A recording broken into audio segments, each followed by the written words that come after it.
Hello, everyone. In this video, I will try to do my job as a critical media literacy teacher and attempt an analysis of a video that went viral because it helped poke holes in one of the world's biggest taboos. I am referring to Bassem Youssef's debate with Piers Morgan about the terrible war taking place in the Palestinian occupied territories. This is Fedoua Mansouri, just one of those teachers. What made the video go viral is the Egyptian comedian Bassem Youssef's spectacular use of dark humor to address a highly sensitive and tragic situation. A dark humor that lasted all 30 minutes of the Piers Morgan show. Now, what is dark humor anyway? Dark humor refers to jokes and comedy that trivialize and minimize serious or taboo subjects, often dealing with topics like death, illness, trauma, etc. Dark humor gives cover to discuss uncomfortable truths. In today's case, it is an attempt to bring the world to reevaluate their understanding of the situation. In this video, we will watch a parcel of this show, while A, highlighting some of Bassem Youssef's delivery techniques, and B, assessing their effectiveness by examining the reception of the dark humor intended messages by certain parts of the audience. Let's watch Bassem Youssef's response to Piers Morgan's question about his reaction to what happened on October the 7th. What is your reaction? It was terrible, of course. I mean, we kind of get our news kind of also secondhand because, my wife's family, they live in Gaza. They have cousins and uncles there, and their house also was bombed. We haven't been able to communicate with them for the past 3 days. Communication are lost. So we don't know actually what is the how are they doing, but we're used to that. I mean, it's just like it's very repetitive. We're used to that. We're used to them being bombed every time and moving from one place to the other. It's just like those Palestinians. They're very dramatic. Israel killing us, but they never die. I mean, they always come back. They're very difficult to kill. Very difficult people to kill. I know because I'm married to one. I tried many times, couldn't kill her. I mean, there's a dark humor there, and I understand why. Because Oh, it's sometimes not dark human. I try to get to her every time, but she uses our kids as human shields. I can never take her out. This segment is extremely powerful. Within less than 2 minutes, Bassem Youssef managed to 1. Graphically describe the atrocious situation in Gaza. 2. Communicate where he stands on that. And 3. Convey a solemn truth that will remain a permanent threat to Israeli security as a response to its repressive and criminal occupation. He did that while paralyzing his host with a brilliant humor that left Morgan rather unable to take full control of the conversation after that. Now, how did Bassem achieve that? First, his mastery of deadpan delivery, timing, and surprise. At the beginning of his response, Bassem started off speaking seriously, recounting how they get their news secondhand about his in-laws living in Gaza. It was terrible, of course. I mean, we kind of get our news kind of also secondhand because, my wife's family, they live in Gaza. They have cousins and uncles there, and their house also was bombed. We haven't been able to communicate with them for the past 3 days. Communication are lost. So we don't know actually what is the how are they doing, but As he was telling that story, Bassem was deadpan, meaning he had a serious, straight-faced, and emotionless tone. A deadpan delivery of humor can make even the most provocative or controversial statements seem matter-of-fact and can add to the shock value and the overall dark humor. When this technique is well executed, it can feed into the element of surprise when the chosen timing of the dark humor kicks in. And that's what happened. While Piers Morgan didn't see it coming, Bassem introduced his second technique / weapon, starting with we're used to that. I mean, it's just like It's very repetitive. We're used to that. We're used to them being bombed every time and moving from one place to the other. It's just like those Palestinians. They're very dramatic. Israel killing us. But Here, Bassem employs sarcasm to express a sense of deeply bitter resignation regarding the long-lasting prevalence of civilians bombing and families' displacement. Sarcasm is a form of verbal irony used to mock or convey contempt. It's the use of irony to insult something or someone by saying something you don't actually mean. The tone is biting and bitter. By saying, we're used to them being bombed every time and moving from one place to another, Bassem Youssef downplays the significance of the situation, using a tone of ironic detachment. One purpose is to cover confrontation, even though it is actually happening as he speaks. Third, Bassem introduces an element of absurdity. Absurdity refers to the use of ridiculous, nonsensical, irrational, or logically impossible elements in dark humor. Bassem uses absurdity when he says, for the past 3 days, communication are lost. So we don't know actually what is the how are they doing, but we're used to that. I mean, it's just like it's very repetitive. We're used to that. We're used to them being bombed every time and moving from one place to the other. It's just like those Palestinians. They're very dramatic. Israel killing us. it's absurd and ridiculous to describe the killing as a boring subject and mocking the population's cry for help. And this use of absurdity was efficient in highlighting the shocking reality of their fatally perilous daily life. The most striking hit of this segment is when he said, Israel killing us. But they never die. I mean, they always come back. They're very difficult to kill, very difficult people to kill. I know because I'm married to one. I tried many times, couldn't kill her.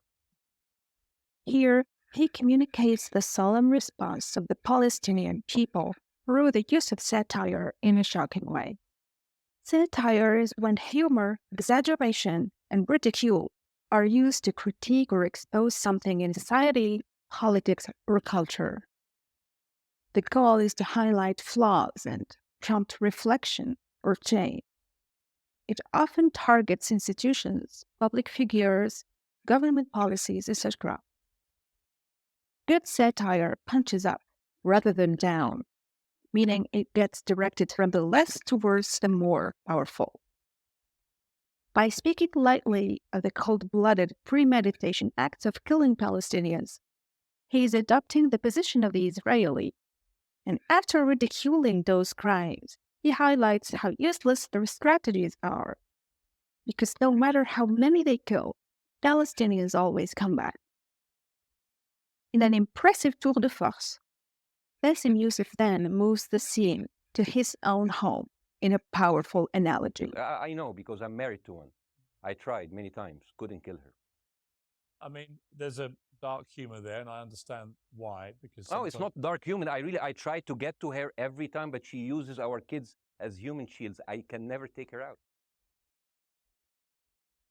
Making flawed analogies is a powerful dark humor technique. It means comparing one subject to something obviously absurd or incompatible.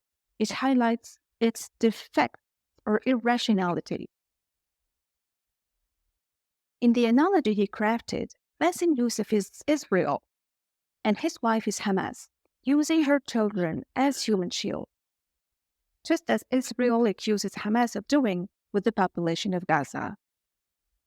This imitation aims at the satirical mocking of the Israeli narrative and responding with the analogy between the relationship between Hamas and Gaza population on the one hand, and that between Bassem's wife and her kid. This is only a small parcel of the conversation, throughout which Bassem pushed the boundaries of dark humor, which made him so slippery that he could insert a wide range of messages that Piers Morgan certainly did not want to hear. I'll give the rest of this show to my students to analyze and explore one of the most impactful media skills of all time. Speaking of impact, Has the intent of Bassem Youssef reached his audience? Was it aligned with his immediate audience? Certainly not.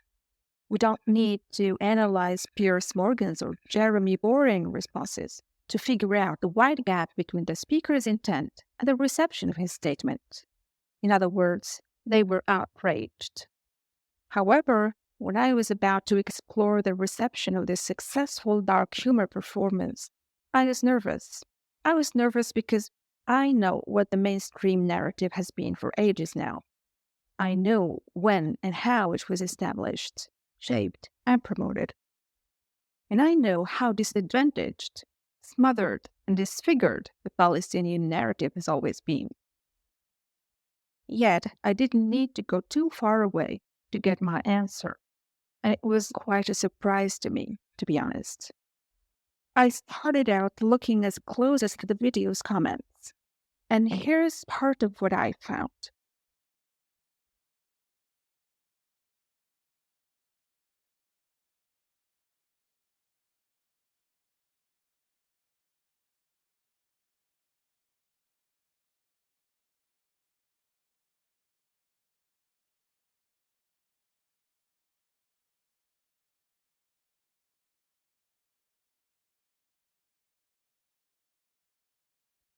Then I had to look at some backlash videos from Occidental sources, and I realized that Bassem Youssef's messages realized three main audience reactions. Not surprisingly, there are the types of reactions that aligned with what Bassem Youssef had to say because of their speaker's Arab and Muslim background. Then, on the other end of the spectrum, there are those whose background completely clashes with the other. Then there are those who surprised me as much as did the video's comments. They range from those who learn about this other perspective for the first time and are glad they could see the situation in a new light. Hamas, and Hamas is embedded with civilian population. I'm very concerned about what's going to happen next. I've written a column tonight saying, I remember the Iraq war, which I opposed, right? I remember all this. So my question for you is, what would you think would be an appropriate response by Israel to what happened? Well, these are years of disproportionate responses of Israel. Right. Did it solve the problem? Did it work before? So it will. What will be the surprise this time? Question, guys: was that a proportionate response over the years? Look at the numbers. The numbers is just the thousands of people from Palestine that Israel has been killing over the years. I'm just now learning about this myself, but we see the graph, and we're trying to figure out how has this helped the situation. That's it. All right. Hopefully, you guys are following along with me too. And it's good to try to understand both sides of any coin. That's how we move forward in conversation. Some people don't want to hear that. To those who already knew and felt uncomfortable with Israel's treatment of Palestinians.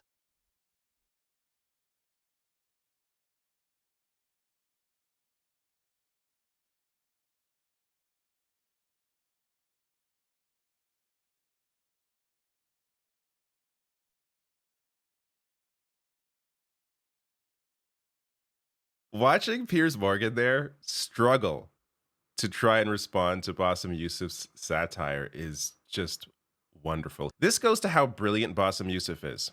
His ability to find a comedic way to communicate and contextualize an ongoing atrocity. I mean, he's second to none. This man is, every time I've ever seen him in any appearance, in any of his commentary, he's always making a fantastic point and doing it in a way that is often easily digestible for masses, which is what comedy does. Comedy, I think it's the best vehicle for educating people. I can't fault Piers Morgan there for twisting in his seat. I would have a hard time responding to that as well. It's so brilliant and so sad at the same time that I don't know how to respond. I'm having conflicting emotions because it's both a hilarious way to frame it, but also devastating. This is just the reality of the situation for Palestinians. This is Bassem Youssef bringing up a point that Piers Morgan has made on air, even though Piers Morgan goes on to deny that he has said this. And I'm going to show you back to back, 7 days ago, him saying this. I am so glad in the introduction that you mentioned the Iraq war. I applaud you, Piers, for saying that, because you were honest about it. You said that spreading lies like WMDs, make people look at those people as less of humans, and they would accept the death of 1 million Iraqi, whether by sanctions or by invasion, right? You are a good man. This is amazing. And you know what is similar? Is when you spread the lies of 40 decapitated babies, although it was refuted. So what happens when people hear that, you know, killing babies is horrible. But when you say decapitated 40 babies, you are planting a certain image with a certain trigger in people's mind. Who has said that? Who has said 40? Who has said that? You have said 40 decapitated. Who has said that? You have repeated. No, I haven't. What? I've never said that. You haven't said on your show 40 decapitated babies? Never. I choked up earlier reading this new revelation about 40 babies being killed. Oh my God. And some of them being beheaded. And I was like, how can any human being do that to a baby? I don't know. I don't know. It's totally barbaric. It's not the sort of thing a human being does. No. It's an animal. That point there, made by Joan Collins on October 11th, when Piers Morgan clearly said what Bassem Youssef was claiming Piers Morgan said, that point made by Joan Collins about them being animals, that is the exact reason why propaganda, completely made up stories like that are spread. It's a way to dehumanize all Palestinians as a way to excuse whatever response that the Israeli government has to Gaza. I mean, very well done. Very well done. That was a snapshot of a successful dark humor performance, a desperate attempt to change perceptions and bring justice to a doomed but resistant population. We tried to highlight some techniques that made the performance go viral and finally demonstrated that the desperate attempt was not that vain. To wrap things up, I think one important takeaway is that nothing is lost in communication as long as the message is well crafted. Turns out, dark humor is quite a weapon. But a more important lesson is that delivery changes the game. Thank you for joining me on this journey today. I hope it left you with some thinking to do.